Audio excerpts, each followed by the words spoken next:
¿Hay alguna área en su vida que preferiría que Dios no conociera? Bienvenido a Sabiduría para el Corazón con el pastor Stephen Davey en la voz y adaptación de Daniel Cuquín. Después de contemplar la grandeza de Dios, el salmista David no puede evitar sentir angustia al reconocer que hay personas que blasfeman su santo nombre y lo resisten.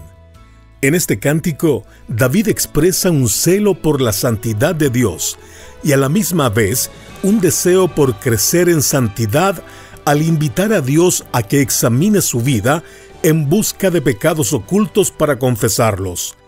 Abra su Biblia conmigo y acompáñenos a sacar valiosas lecciones en este estudio del Salmo 139 que hemos titulado Un corazón abierto ante Dios. Para cuando terminemos nuestro estudio en el Salmo 139 el día de hoy, habremos invertido en total unas 2 horas explorando esta bella canción. Y realmente solo habremos comenzado, ¿verdad? La razón de esto es que el tema de este salmo es la naturaleza de Dios y sus atributos. Más específicamente, su omnisciencia, su omnipresencia y su omnipotencia. Dios lo sabe todo. Eso es omnisciencia. Dios está presente en todas partes en todo momento. Eso es omnipresencia. Y Dios es todopoderoso. Eso es omnipotencia. Y en este cántico glorioso, en la primera estrofa que estudiamos hace unos programas atrás, en los versículos 1 al 6, David comienza regocijándose en la omnisciencia de Dios. Él básicamente canta: Señor, tú lo sabes todo sobre mí. Cuando me siento, cuando me voy a dormir, cuando me levanto, cuando voy a trabajar, sabes lo que voy a decir incluso antes de hablar. Y sabes en todo momento en lo que pienso, aún antes de que lo piense. Ahora, uno comúnmente pensaría al llegar al final de esa estrofa: el hecho de que sepas todo sobre mí y nada sea oculto para ti es bastante perturbador. Es un poco inquietante. Me molesta. Pero eso no es lo que dice en absoluto, ¿sí? Esa no es su respuesta. Por el contrario, David escribe en el versículo 6, «Saber esto en cuanto a ti, que tú sabes todo en cuanto a mí, es absolutamente maravilloso». Este atributo de la omnisciencia es demasiado maravilloso para mí, es muy alto. Ni siquiera puedo empezar a comprender este asombroso atributo de la omnisciencia relacionado con la gloria de tu naturaleza y carácter, oh Dios. Si David estuviera escribiendo el día de hoy, podría esperar que agregara: esta verdad del atributo de Dios me deja boquiabierto, me deja perplejo. Y luego es como si David dijera: pero eso no es todo. En la siguiente estrofa él comienza a revelar la omnipresencia de Dios. En los versículos 7 al 12 nos desafía a que tratemos de alejarnos de Dios. Vamos, inténtalo a ver qué pasa. Ve tan alto como puedas. Versículo 8. Él está allí. Ve a las profundidades de la tierra. Él está ahí. Ve infinitamente en dirección al este sobre las alas del amanecer. Versículo 9.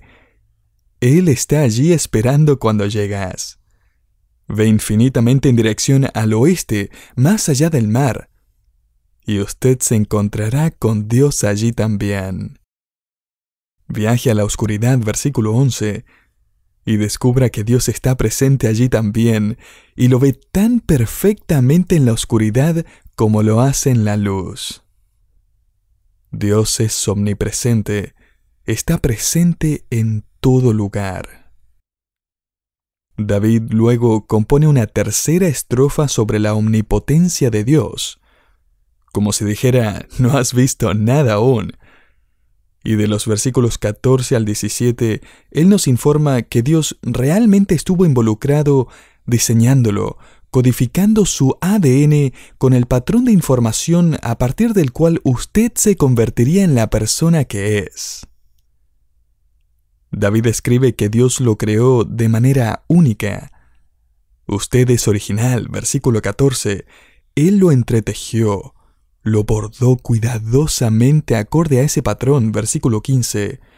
Él supervisó la formación misma de su embrión, versículo 16. Él también diseñó en su corazón la cantidad de veces que bombeará y la cantidad de días y horas y segundos que usted va a vivir, versículo 16. Y David llega al final de esta revelación inspirada de la naturaleza de Dios y dice en el versículo 17, «No puedo creerte, oh gran creador, diseñador, soberano, todopoderoso, omnipresente y omnisciente Señor. En verdad, tú tienes pensamientos sobre mí. Tus pensamientos son preciosos». El hecho de que pienses acerca de mí, dice David, es asombroso, es increíble. Eso es verdad para nosotros también, querido oyente. Piensa en el hecho de que Dios piensa en usted, que Él lo creó, que Él lo entretejió, de acuerdo con trillones de pensamientos personales acerca de su diseño, y nunca ha dejado de pensar en usted. David canta, «Cuán preciosos son para mí tus pensamientos, oh Dios». Tenga en cuenta también cómo esta canción responde a las preguntas críticas que podría estar teniendo en su mente. ¿Cuánto sabe Dios realmente de mí? Él lo sabe todo. ¿Qué tan cerca está Dios de mí? ¿Ahora mismo? Él nunca estará lejos de usted. Nunca. ¿Con cuánto cuidado me hizo Dios? ¿Se habrá equivocado? Porque al mirarme siento que algunas cosas se le escaparon de las manos. ¿Realmente quiso hacer eso? ¿Y dejarme con esa enfermedad? ¿Ese impedimento? Dios, según este salmo, lo hizo con tal precisión molecular y diseño microscópico que solo en los últimos años hemos comenzado a desentrañar el misterio y las maravillas del ADN. La revelación a través de David estaba muy por delante de la ciencia. David escribe, «Desde el momento en que fuiste concebido, la información que te hace único vino de la fuente de información, el gran diseñador y creador Dios». Desde su huella digital hasta la forma de su nariz y el color de su cabello, hasta sus mejores habilidades y sus discapacidades más dolorosas, todo ha sido diseñado por Él para que cada uno de nosotros pueda confiar en Él de manera única y depender de Él y gloriarnos en Él y anhelar que Él nos glorifique y nos dé cuerpos perfectos e inmortales en el cielo. Y mientras tanto, testifiquemos a nuestro mundo a través de nuestras vidas que su gracia es absolutamente suficiente y que su palabra es fiel para enfrentar otro día con fe en Él. Ahora, en este salmo, David comienza a cantar una estrofa bastante interesante.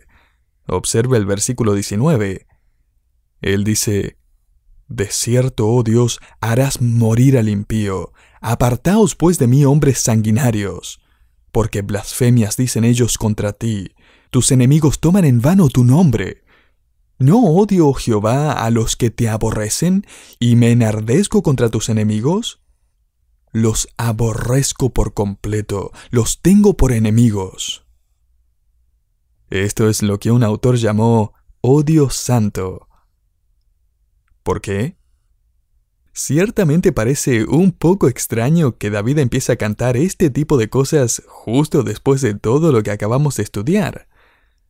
Sin embargo, esto tiene mucho sentido, porque a la verdad, cuando uno contempla la gloria de Dios y cuando se maravilla con la magnificencia de su naturaleza y su carácter y su diseño y su poder y su cuidado y sus pensamientos hacia la humanidad, uno naturalmente va a despreciar y aborrecer aún más a los que pisotean el nombre y la gloria de Dios.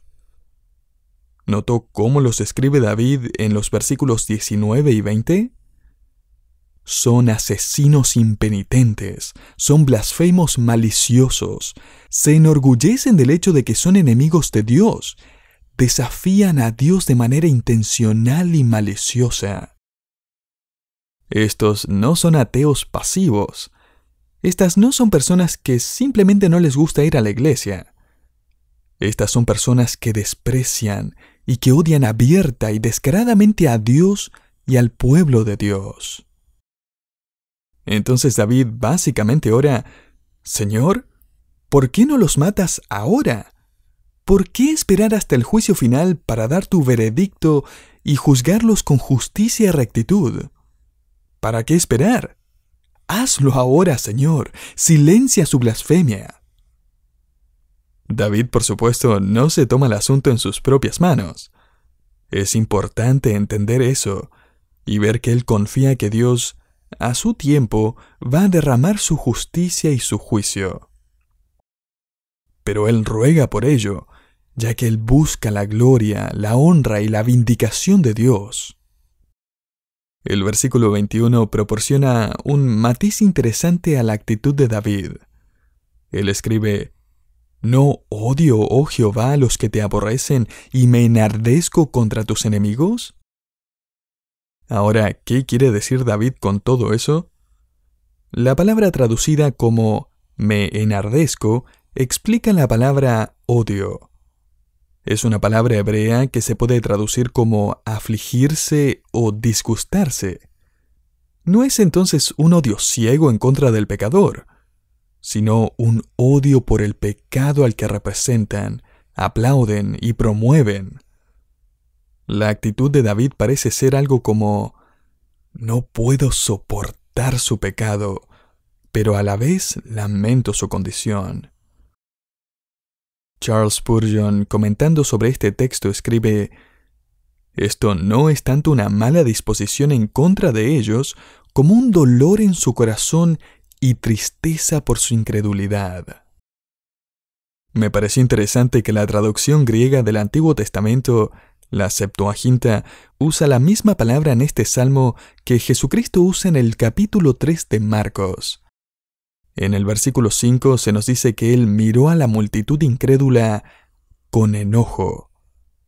A veces nos cuesta pensar en esto porque tenemos la impresión de que Jesús era siempre dulce y tierno y suave al hablar. Pero Jesús está mirando a esta multitud incrédula y él está enojado con ellos. El versículo luego continúa diciendo que él estaba entristecido por la dureza de su corazón. Ahora, esa palabra traducida enojo es la misma palabra traducida odio en este salmo. Este es el santo odio por el pecado. Esta es una ira justa, mezclada con tristeza y dolor por la rebeldía del pecador contra el Dios creador. El cristiano promedio se equivoca enormemente cuando le resta importancia a las blasfemias de quienes lo rodean. Ellos rechazan a Dios y se rebelan en contra de la palabra de Dios, y el creyente simplemente sonríe y perdona rápidamente a los que pecan descaradamente al rechazar la autoridad de Dios, incluso cuando el pecador nunca pidió perdón. Siempre me ha preocupado un poco, y honestamente me irrita un poco también, ver o escuchar que pastores y líderes religiosos se paran enfrente de una comunidad o un juzgado o alguna institución y confiesan los pecados de otros. He escuchado que muchos confiesan los pecados de su nación, lo que me parece interesante ya que están confesando los pecados de una nación cuando ésta sigue categórica y descaradamente rebelándose en contra de la gloria de Dios y la autoridad de su palabra. Querido oyente, usted y yo no tenemos el poder de perdonar a nadie más, ya sea de forma individual o grupal. Usted solo puede pedir perdón por lo que es responsable, por las cosas que usted ha hecho.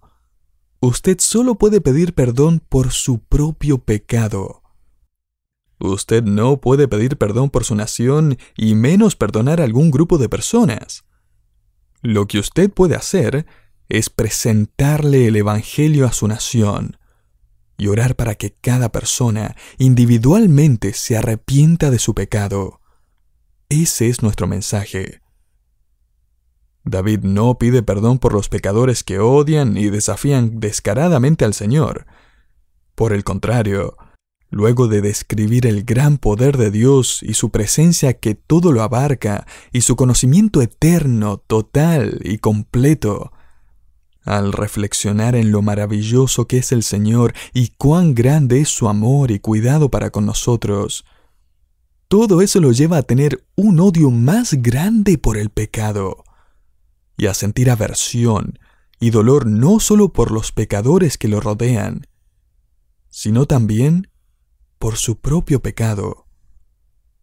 Porque como verá, David no solo está interesado en denunciar a los pecadores que lo rodean, o en lamentarse por ellos. En realidad, él está más interesado por su propio pecado, y en ser transparente y puro delante de Dios. Y así termina esta canción, con una de las oraciones más poderosas e íntimas de todas las Escrituras. Note el versículo 23. Examíname, oh Dios, y conoce mi corazón. Pruébame y conoce mis pensamientos. Esta estrofa final tiene mucho sentido, ¿no es así? David dice, habiéndome deleitado en la omnisciencia de Dios, entiendo que realmente no hay necesidad de aún tratar de ocultarle algo. Y David no simplemente está diciendo aquí, bueno, está bien Dios, ya que lo sabes todo, supongo que me voy a someter a tu inspección. Oh no, David está dándole la bienvenida a esta inspección. De hecho, él está pidiendo una. Él está rogando por una. La palabra traducida examíname, examíname, oh Dios, viene de un verbo hebreo que significa explorar, cavar, sondear. Rompe la dura caparazón de mi corazón, esa actitud defensiva, y profundiza en la esencia de lo que soy, escribe David. David está invitando la inspección de Dios. Toma un buen vistazo, Señor, examíname de cerca. Voy a bajar las barreras defensivas de mi corazón. Oh Dios, ponme bajo investigación divina. Como verá, uno llega al final de esta magnífica descripción de los atributos de Dios, y esta es exactamente la actitud que debería tener, si desea tener comunión con Él. ¿Ha visto alguna vez en la televisión cuando salen las noticias de que alguien está siendo investigado? Uno ve las filas de funcionarios que salen de la oficina o la residencia de esa persona con cajas y cajas y más cajas. Cajas con archivos, computadoras, teléfonos, registros, libretas bancarias, correos electrónicos, todo, absolutamente todo.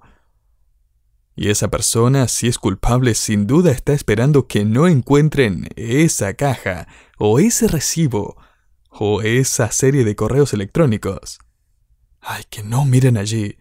Espero haberlo escondido lo suficientemente bien. Pero esa no es la imagen aquí. En el Salmo 139, David corre al aire libre con todas sus cajas, todos sus registros, todos sus correos electrónicos y dice, «Señor, no pases esto por alto, mira aquí también». Y tenga en cuenta que David no está diciendo esto porque está bastante seguro de que Dios no va a encontrar nada. Él dice esto porque sabe que Dios va a encontrar lo que el mismo David podría pasar por alto. Porque nosotros no nos conocemos a nosotros mismos tan bien como Dios nos conoce. Nosotros podemos esconder nuestro pecado, tirarlo debajo de la alfombra, por así decirlo. Podemos buscar excusas, podemos decir que no es tan malo. Pero David dice, encuéntralo, Señor. Llámame la atención porque quiero caminar rectamente contigo. Charles Spurgeon escribió este interesante párrafo mientras comentaba este versículo. La autoexaminación no es una tarea tan sencilla como podría parecer a primera vista. Ningún cristiano que realmente la haya practicado lo ha encontrado fácil. Pero, ¿existe algún ejercicio del alma que alguno de nosotros haya encontrado tan insatisfactorio, tan imposible como la autoexaminación? El hecho es que el corazón es sumamente complicado y complejo. Solo unas pocas cosas obvias y flotando en la superficie una persona quizás logre descubrir. Pero hay recovecos y espacios en las habitaciones de este profundo, insondable y extremadamente complejo corazón pecaminoso al que nunca podrá llegar una simple investigación humana. Por tanto, es la prerrogativa de Dios el escudriñar el corazón humano, y si se lo pide, Él lo va a hacer. Él lo creó. Él lo hizo. Él lo conoce. Sus fortalezas, sus debilidades, su pecado. Así que David escribe en el versículo 24, Señor, señala todo lo que veas que te entristece y molesta y que te ofende. Ve si hay camino de perversidad en mí. Déjame saber si hay algo hiriente, peligroso, autodestructivo, pecaminoso, y guíame en el camino eterno. Los eruditos del Antiguo Testamento afirman que esta frase final se podría traducir como guíame por el camino antiguo. Es decir, guíame por el camino que fue revelado en la antigüedad por medio de Moisés. En otras palabras, David le pide a Dios que lo guíe de acuerdo con su palabra. Lo que es otra forma de admitir, Señor, sinceramente soy propenso a buscar un nuevo camino, un camino popular, algún camino bien transitado, el camino de la mayoría. Ese nuevo camino de acuerdo con ese nuevo éxito de ventas. No. Guíame con tu palabra. Guíame en el camino eterno. El camino antiguo, que sigue siendo el camino verdadero. El cumplimiento de este camino antiguo, por supuesto, es la persona de Jesucristo, el Hijo de David que anunció, Yo soy el camino. Yo soy el camino, la verdad y la vida. Nadie viene al Padre. Nadie puede viajar por otro camino y llegar a la eternidad. Nadie tiene acceso a Dios el Padre a no ser que vaya por el camino de Jesucristo. Juan 14:6.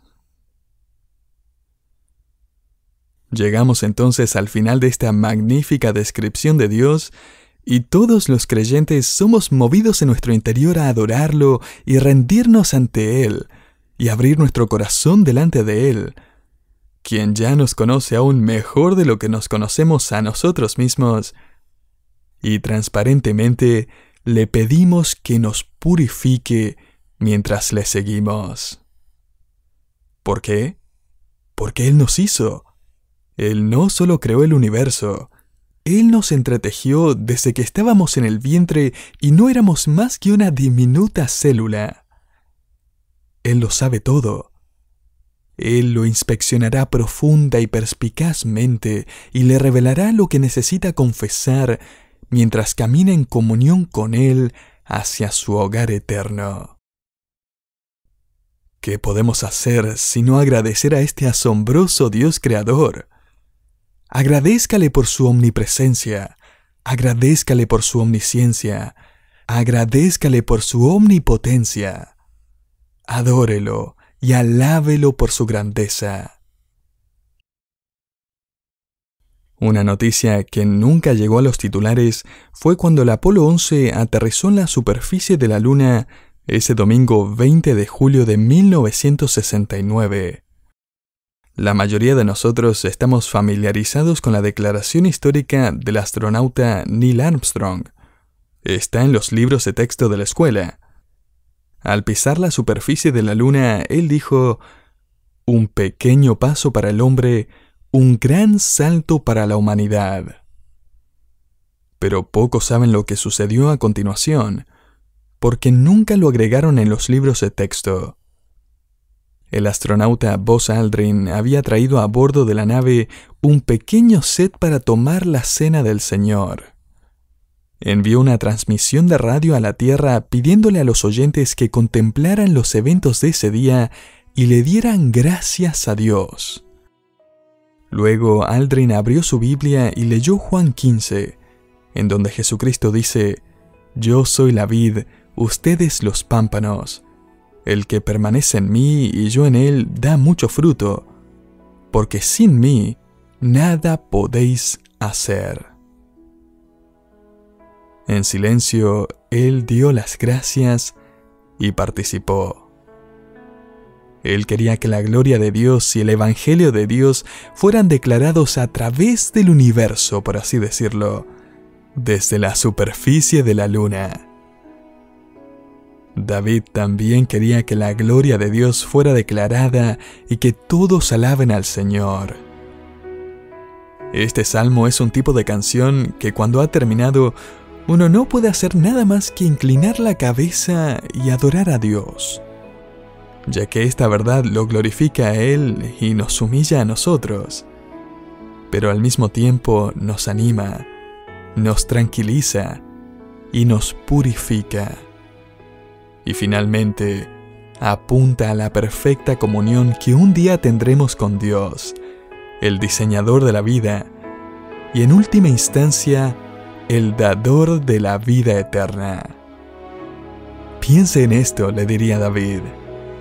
Aquel que lo diseñó, ha diseñado una eternidad para usted.